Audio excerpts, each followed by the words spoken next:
Recentemente foi lançado um episódio piloto de mais uma série original da Glitch Productions aí, que é o estúdio lá da Austrália que trouxe pra gente o incrível circo digital que está se concluindo aí, apesar de vazamentos, bafafás, coisas, problemas com distribuição no cinema, tá sendo uma história toda aí o final disso, né? Mas é muito interessante ver um projeto independente sendo lançado nos cinemas do mundo inteiro. Tem algo muito interessante acontecendo com tudo isso, né? E eu quero bater um papo nesse vídeo também sobre essas coisas. Qual que é a diferença de um estúdio indie para um grande estúdio de Hollywood, né? Quais são as semelhanças, o que isso muda nos projetos? Porque eu não sabia muito bem, eu tive que fazer uma pesquisa e ver aí tudo que eu consegui aprender nessa semana sobre esse tema. E enquanto a gente bate esse papo, você vai conferir aqui no fundo o processo acelerado de criação de duas artes da Kit, que é a gatinha ali, que é uma das protagonistas dessa nova história aí do estúdio Glitch. Tudo isso a gente acompanha logo depois da vinheta.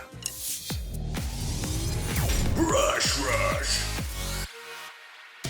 Rushers! Sejam todos muitíssimamente bem-vindos a mais um vídeo aqui no canal Brush Rush. O meu nome é Guilherme Freitas e eu conheci a Glitch Productions aí lá pelo Circo Digital, que foi a primeira coisa que eu vi deles, né? Logicamente, eles têm outras séries aí, algumas ainda mais antigas, né? Ali do período de 2021, que são quando eles começaram de fato a conseguir produzir ali, né? As séries, bastante com aquele foco no 3D e tudo mais. Eu não vi nada sobre elas ainda, eu conheci algumas músicas, eu vi as imagens, né? No geral, mas eu achei muito interessante, com certeza vou ver. E eles também têm outros episódios pilotos publicados de séries que ainda estão em desenvolvimento e que podem ser ou não aprovadas e acabar virando aí uma série completa. Eu não entendi ainda muito bem qual que é o critério que permite com que uma série ganhe, né, ali o sinal verde para continuar, mas eu entendi um pouquinho mais de como que um estúdio independente financia as suas próprias produções, porque aí que tá a ideia, né, ele é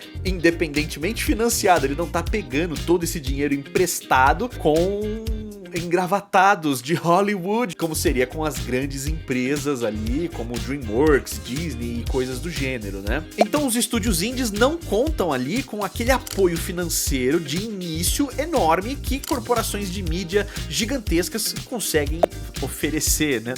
Às vezes nem tanto, mas, por exemplo, a Disney, a Nickelodeon, a DreamWorks, a Warner Bros, todos eles têm versões ali dos seus estúdios, né, que trabalham direto para televisão, produzindo séries animadas e coisas do gênero, e ali eles disponibilizam, né, a grana ali. Essas são as produções, vamos dizer assim, tradicionais de grandes estúdios ali desse eixo de Hollywood, né? E qual que é o problema de trabalhar ou construir projetos animados nesse formato, né? E eu separei aqui 3 probleminhas para nós colocar. Primeira coisa que acontece é que esses grandes estúdios depositam, né, uma quantidade considerável de dinheiro no início desse projeto e eles têm altas expectativas de lucrabilidade ali com esses projetos, e tem os investidores ali das ações das empresas esperando retornos e crescimento constante ano após ano. Então todos os projetos, todos os investimentos têm que dar certo, eles são muito aversos a risco nesse sentido, né? Quanto maiores forem as comprovações de que aquele projeto vai dar certo,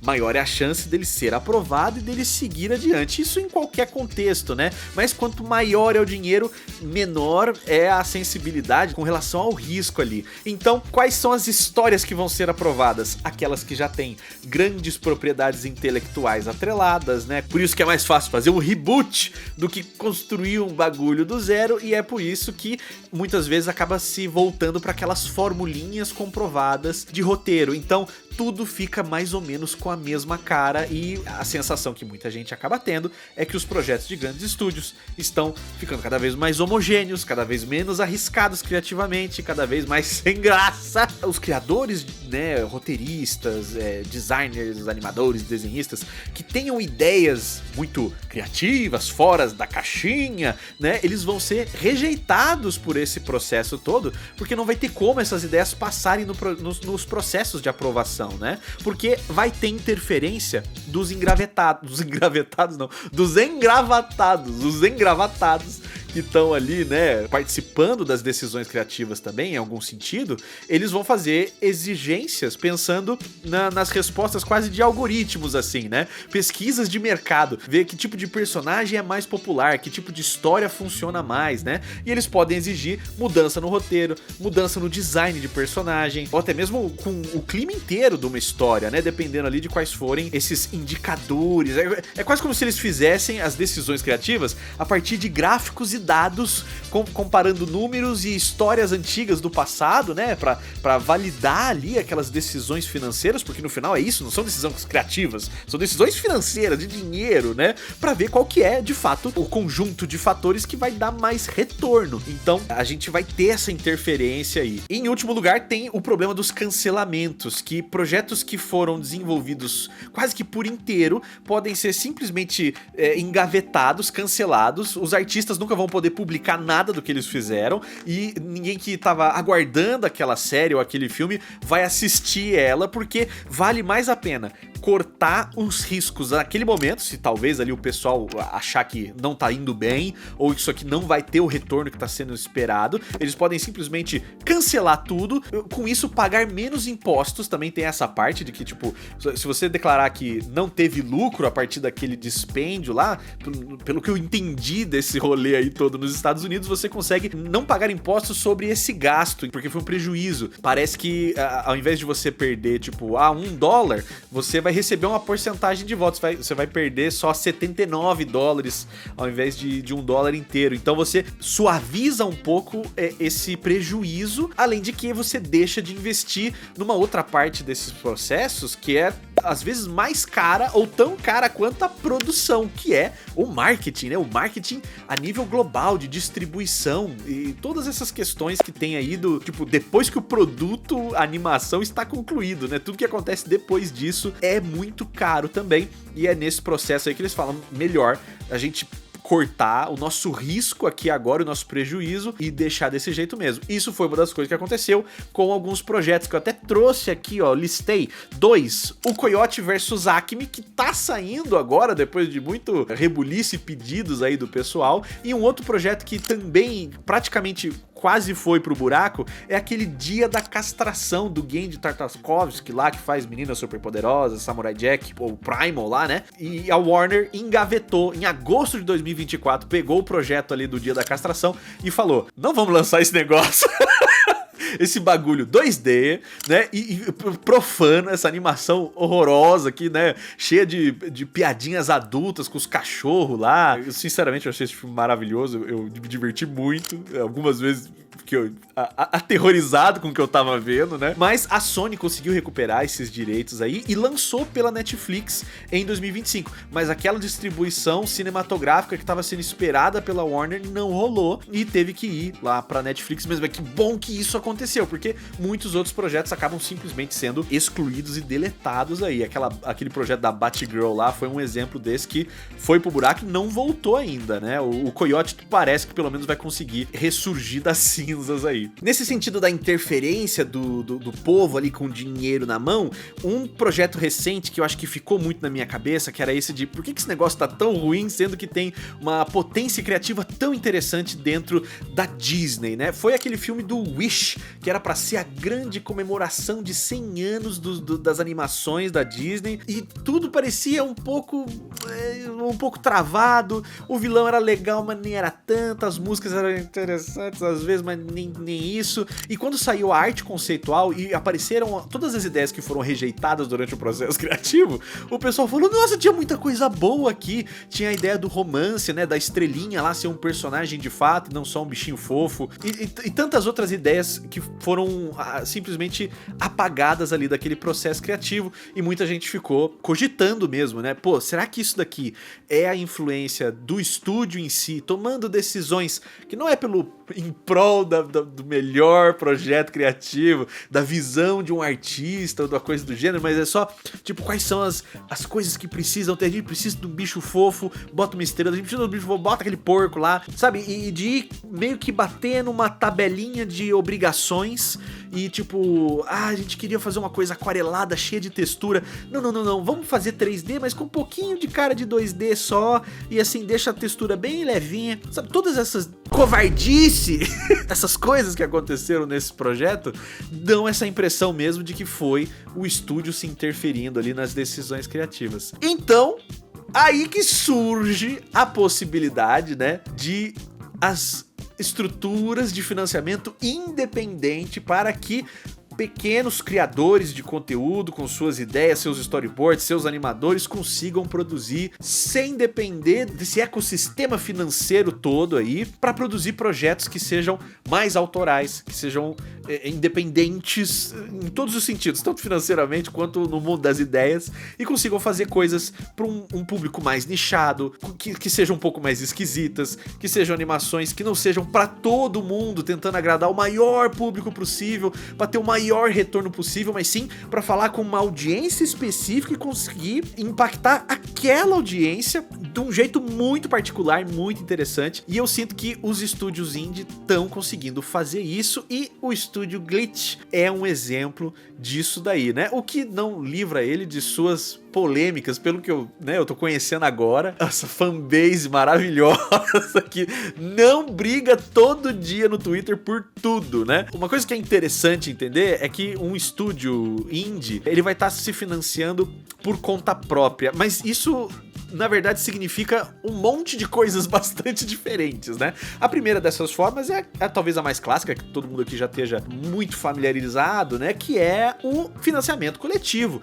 Então cria-se as determinações ali do projeto primeiro, você faz um pequeno trailer animado, você bota ali um catarse da vida e junta a grana em antecipação, né? Antes do projeto acontecer, e usa esse dinheiro para pagar todas as equipes, as produções e não sei o que, para conseguir custear o projeto e conseguir botar ele no mundo, né? Esse é um formato que a gente tá mais acostumado. Também tem outros criadores de conteúdo que fazem planos de assinatura, né? Como um Patreon da vida, e ali você consegue fazer contribuições mensais ali para que aqueles criadores continuem desenvolvendo esses projetos, né? Projetos tanto de quadrinhos quanto de animações ou coisas do gênero. Eu fiquei muito curioso quando eu vi assim, o Estúdio Glitch é um estúdio independente. Acho que por causa da escala, como a gente imagina que estúdios independentes são estúdios menores, com pequenas equipes enxutas, que estão ali fazendo das tripas o coração para produzir as coisas, né? Usando chiclete e clipes de papel na gambiarra ali, programas gratuitos para tentar fazer um projeto de algum jeito, né? Essa é a imagem que eu tinha de um projeto independente,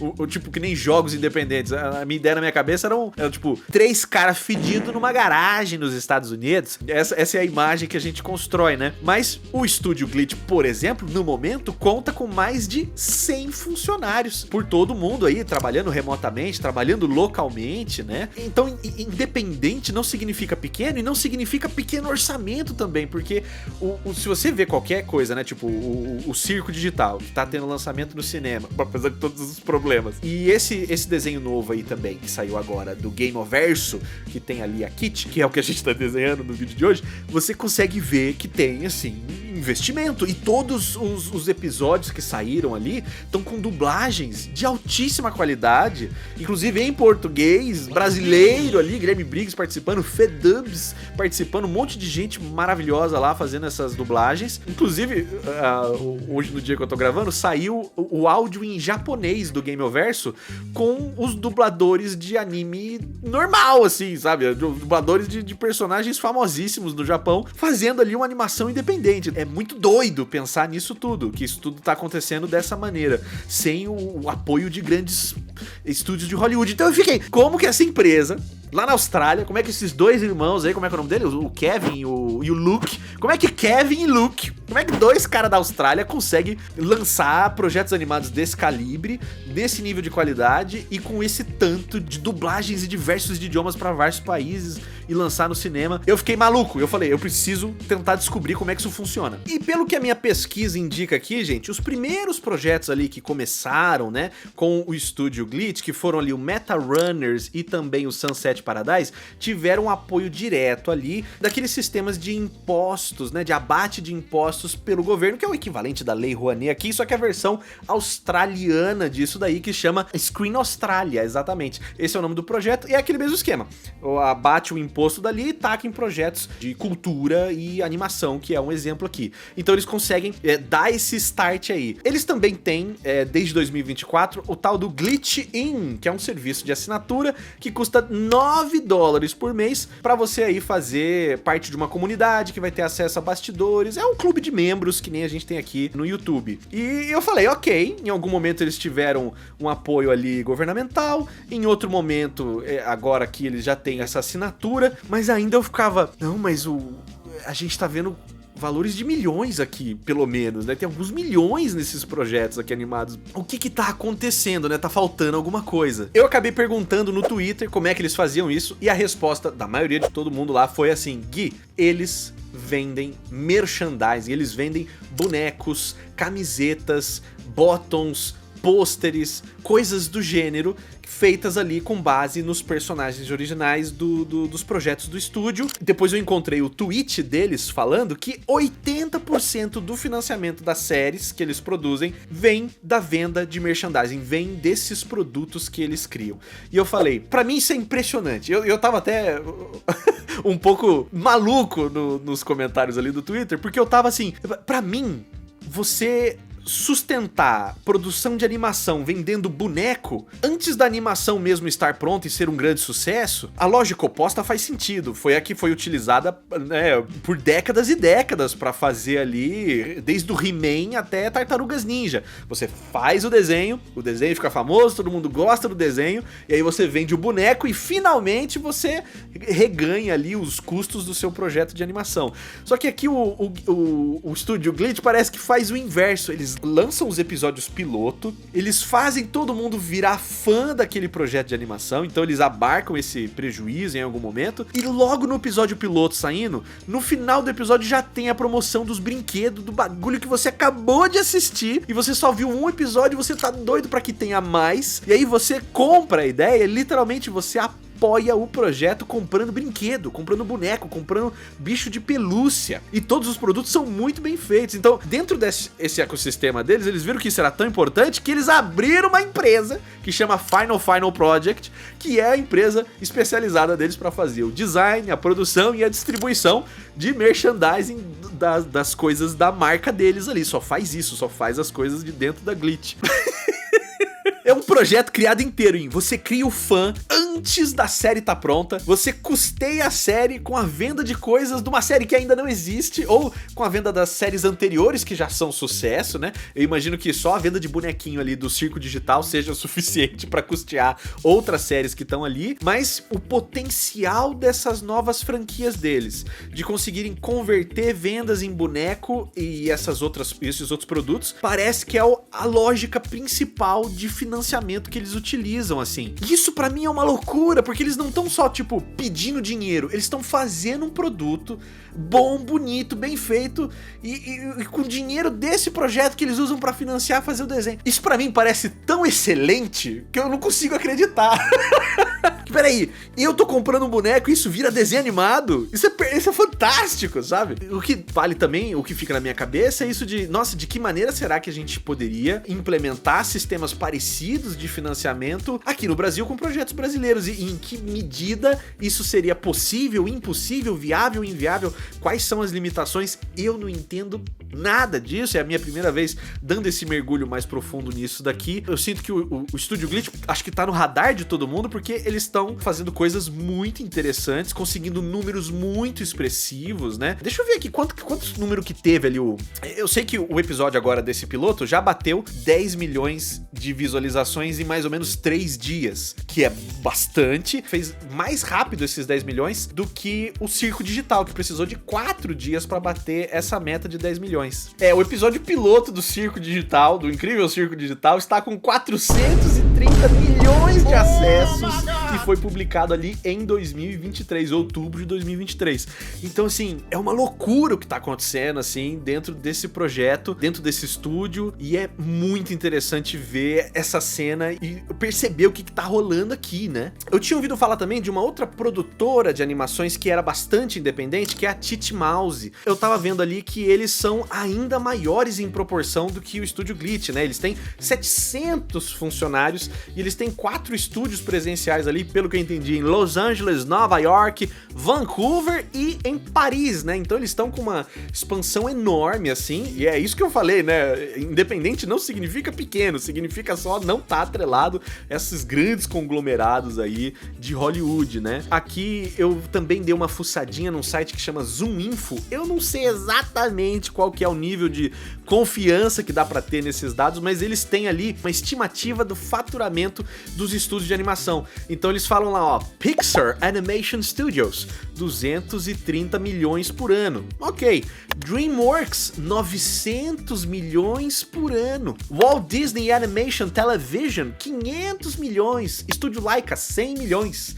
Titmouse tá aqui com 76 milhões, Nickelodeon tá com 37 e Glitch tá entre 5 e 15 milhões, dependendo do site que você usa, eles apontam esse tipo de entrada. Então eles com certeza estão subindo na faixa de milhões de faturamento anual, vendendo boneco e fazendo projetos de animação que tem muito mais riscos envolvidos, porque tendem a pegar ali, e essa é a outra parte legal do Estúdio Glitch, que eles pegam criadores de conteúdo, diretores, né, pessoas que estão produzindo essas ideias, que nem o Rubber Ross, que tem aí há mais ou menos 10 anos, já acho que 13 anos, que ele tem desenvolvido essa história do Gameoverso, tem publicado episódios dentro do YouTube e tem tentado conseguir acordos com estúdios sem sucesso, e ele tá conseguindo agora com o Estúdio Glitch, né? A Gooseworks lá que fez o Circo Digital também. Todos os outros projetos que você vai ver ali dentro do Estúdio Glitch, eles têm esse apoio tipo, ó, criadores muito particulares, com estilos muito distintos, com uma voz muito própria ali aparecendo dentro desses projetos. Lógico, tem um monte de críticas também que a gente poderia fazer a como tudo isso tá acontecendo. Algumas delas que têm surgido, a primeira talvez se aplique até ao desenho desse vídeo, porque eu tinha várias escolhas nas minhas thumbnails pra fazer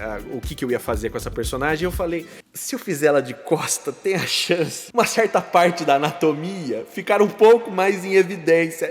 E as proporções desse personagem, se é que você me entende, são um pouco, né, constituídas de certa maneira. E aí eu falei, tá, eu vou assumir esse risco, eu vou fazer desse jeito, mas isso também é uma das críticas que esse episódio e essa série, nesse geral, tá recebendo, como a Fedubs diria. Não sei que gata gostosa, né? Gente, ela é muito gostosa. Isso vem muito de você observar como é que é o desenho mesmo do autor e de outras coisas que estavam sendo feitas. E eu acho que em um estúdio maior, talvez isso não passaria, talvez isso seria tolhido ali em algum momento. Ou o contrário, não sei dizer, né? Mas uma outra coisa que eu achei interessante é essa ideia também de que o episódio piloto, esse episódio que, na verdade, não é o episódio 1 de uma série, ele deveria ser só uma grande apresentação de tudo que tá ali. Um episódio piloto muito famoso que tem disponível, que dá pra gente ver hoje em dia, é o episódio piloto de Adventure Time, Hora da Aventura, que tem ali, você vê o Rei Gelado, Finn e Jake, né? Todos os personagens ali são meio que apresentados. A gente vive uma historinha que não é o episódio 1 nem o 2, é o episódio meio 0. O estilo da animação também não tava refinado, não tava no lugar, não tinha ainda toda a produção por trás ali, ainda tava buscando todas as aprovações ali dentro do Cartoon Network. Dá pra ver que o episódio piloto cumpria essa função, mas dentro do Estúdio Glitch, o episódio piloto e o episódio 1 são a mesma coisa. Então o ritmo pode ficar muito acelerado, porque você vai ter que passar por muitas coisas que normalmente estariam dentro de um piloto e tem que cumprir ao mesmo tempo a função de iniciar a história, engajar todo mundo nela e ser um pouquinho de um gostinho do que seria uma temporada completa. Qual que é o nível de dramaticidade, qual que é o nível de violência gráfica, qual que é o nível de humor, quais são essas coisas. Tudo isso tem que estar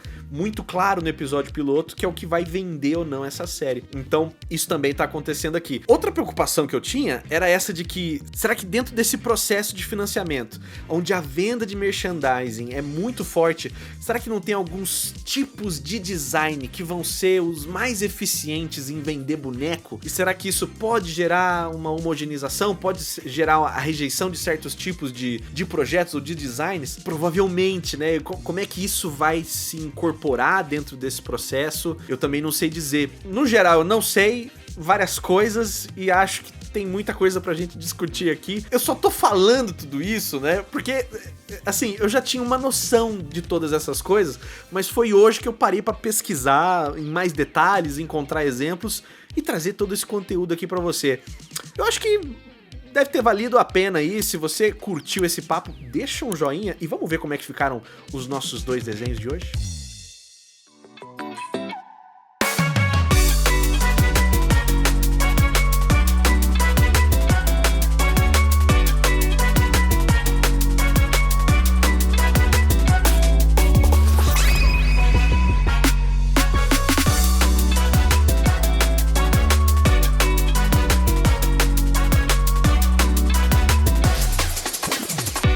Essas, pessoal, são as minhas artes aqui da Kit de Gamerverse, desenhada ali de frente, de costas, com efeitos de brilhantes, fumaças e tudo e tal aí, tentando fazer a minha versão aí da personagem. Curiosidade, né? Personagem que é um furruzinho. Tá com uma roupinha amarelinha. Tinha como eu não desenhar essa desgraça? Não tinha. Aqui no canal a gente já tem a coelha, que é a lata dela também, né? Tô me sentindo um pouco roubado? Talvez eu esteja, talvez... Sim. Eu vou reclamar com a justiça? Não sou doido? E antes que eu me esqueça, eu tenho que falar alguma coisa sobre o próprio piloto de Gamerverse, né? Que eu assisti aí também. Eu tô fazendo a personagem não só porque ela já tem altas afinidades aí com o que eu gosto de desenhar, mas inclusive porque eu gostei bastante, eu achei muito divertido, eu achei muito bem animadinho. Eu tô doido pra ver mais, então com certeza eu quero que isso daí dê certo. Talvez eu tenha comprado um bonequinho pra apoiar o projeto, vamos ver aí quanto tempo demora pra chegar, se chega, mas quando chegar eu faço um vídeo aqui também pra mostrar pra vocês. Se você aprendeu alguma coisa com esse vídeo, deixa um like aí, se inscreve no canal. Se você quiser aprender alguma coisa de desenho comigo, não se esqueça de entrar em brushrush.com.br, acessar ali os conteúdos do canal, os cursos, e também tem ali o cupomzinho de desconto dentro do baú, não se esqueça de pegá-lo. E é isso aí, pessoal, a gente se vê muito em breve então no próximo vídeo pra gente conversar mais sobre isso tudo. Até lá, valeu e falou!